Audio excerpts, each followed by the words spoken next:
and cost-effective way to convert algae into biocrude is a very attractive possibility, because algae can be grown on marginal land using wastewater, and it does not affect other crop or food production.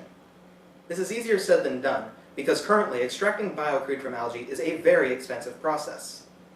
However, there is a new method called hydrothermal liquefaction, which is much more efficient because it does not require expensive dewatering, pre-processing, and it also processes the entire algal cell instead of just the lipid portion.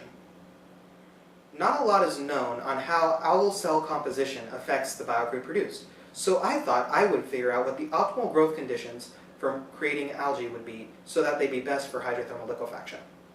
Now, all algae depend on two main elements, nitrogen and phosphorus. I changed in my experiment the nitrogen to phosphorus ratio.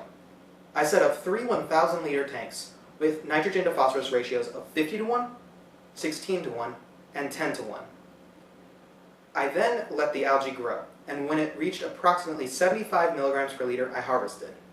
The algae followed a very classic growth curve. After I harvested, I then measured the amounts of protein, carbohydrate, and lipid. These are the three main macromolecules, and their amounts would let me picture how the biocrude would end up.